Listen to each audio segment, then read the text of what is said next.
क्षेत्र के गांव हसापुर स्थित जयविलास फार्म हाउस में एक किसान विचार गोष्ठी का आयोजन किया गया। केंद्र सरकार द्वारा बनाए गए 3 कानून को किसानों के हित में बताया गया। किसान गोष्ठी में बोलते हुए मुख्य संयोजक भारतीय प्रशासनिक सेवा से वीआरएस लेकर आए आदर्श कुमार ने कहा कि केंद्र सरकार हो या फिर राज्य सरकार को तो जनता ही बनाती है। मोदी सरकार किसानों के हितों में कार्य कर रही है तो उसका विरोध करना संभव नहीं है। यदि कानून जनता के हितों में नहीं है तो उसका विरोध करना चाहिए। देश के प्रधानमंत्री नरेंद्र मोदी ने किसानों के हितों में बिल पारित किया है जो सही है। हमें केंद्र सरकार द्वारा बनाए गए 3 कानून का समर्थन करना चाहिए। लाल किले पर चढ़कर किसानों ने जो तिरंगे का अपमान किया है वो देश विरोधी है। ऐसे लोगों को कड़ी सजा मिलनी चाहिए। रामराज से समाज सेवी और किसान आजाद बंसल ने भारत सरकार द्वारा पारित कृषि बिल पर कहा कि तीनों कृषि बिल पूर्ण रूप से किसानों के हित में है। हम सबके लिए राष्ट्र सर्वोपरि है, इसलिए देश हित में होने वाले सभी कार्यों का हमें समर्थन करना चाहिए और हमें विश्वास है कि हमारे देश के प्रधानमंत्री हमेशा हर कार्य को राष्ट्रहित को ध्यान में रखकर करते हैं। इन तीनों कृषि कानूनों से भारतीय किसान की दिशा और दशा में तीव्र गति से सुधार होगा। कार्यक्रम की अध्यक्षता धर्मपाल सिंह कुंडा ने, संचालन पूर्व जिला पंचायत सदस्य विपेंद्र सुधा वाल्मीकि ने किया। किसान विचार गोष्ठी, किसान विचार गोष्ठी, इसका विचार जो किसान आंदोलन पिछले 2 माह से अधिक समय देश में चल रहा है उसके परिप्रेक्ष्य में किया गया। चारों तरफ अधूरी जानकारी है कि किसान आंदोलन ठीक है, कुछ लोग कहते हैं किसान आंदोलन गलत है। बहुतायत में लोगों को बिल की जानकारी नहीं है और उसी आधी अधूरी जानकारी पे लोगों ने अपने इस पर बना लिए हैं।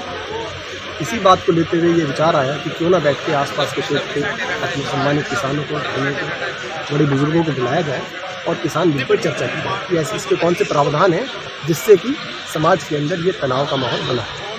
तो आज सभी लोगों ने बैठ के किसान बिल पर चर्चा की, लोगों ने अपनी अपनी राय शुमारी की।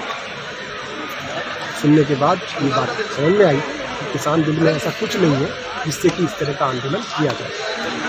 और एक बार को अगर ये मान भी लिया जाए कि किसान बिल के अंदर सुधार की आवश्यकता है तो अब तो सरकार ने कही दिया कि 1.5 साल के कार्यकाल तक इसको लागू नहीं किया जाएगा। तो जब ये लागू नहीं होगा तो ये समय क्यों ना बैठ के सब लोग उसमें और सुधार करने की कोशिश करें और बढ़िया सुझाव उसमें दें जिससे कि देश अपनी तरक्की के रास्ते पर चले।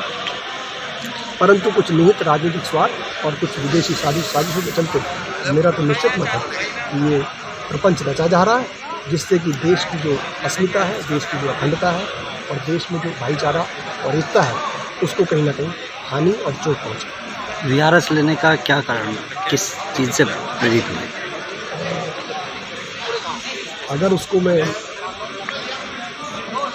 कुछ शब्दों में व्यक्त करने की कोशिश करूं तो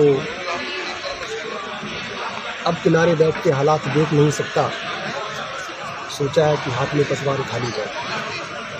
तो कुछ बातों से जो आहत होता व्यक्ति कि देश के अंदर कुछ मैं भी कुछ सकारात्मक योगदान करूं और योगदान जो मेज़ के उस तरफ से ना इस तरफ से किया जाए और सामान्य जनमानस के जीवन में क्या क्या समस्याएं आती हैं उनको इस दृष्टिकोण से देखने का जो मौका मिलता है उससे मैं वंचित रहा हूँ पिछले 25 वर्षों में।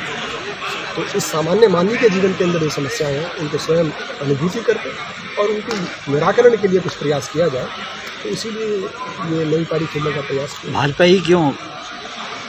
देखिएगा, इसको अगर आप राजनीतिक दल का नाम ना दें, हर वो पार्टी जो देश के लिए राष्ट्र के लिए समर्पित है मैं उसका समर्थक। और आज की तारीख में भाजपा ने जो मानक स्थापित किए हैं राष्ट्रवाद के और दूसरा कोई राजनीतिक दल इसके आसपास भी नहीं है।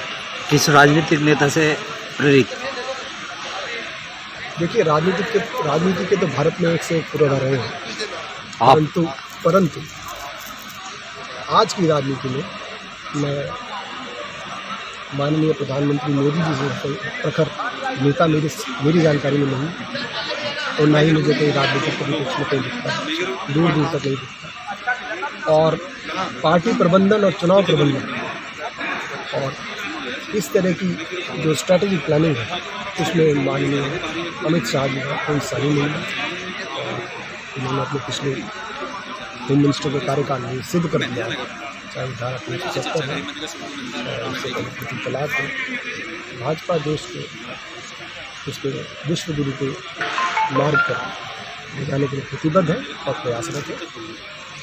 मेरा भी छोटा गहरी प्रयास है, अगर मैं किसी योग्य समाधान कुछ सहयोग कर पाऊँ तो अपने आप को धन्य समझूँ।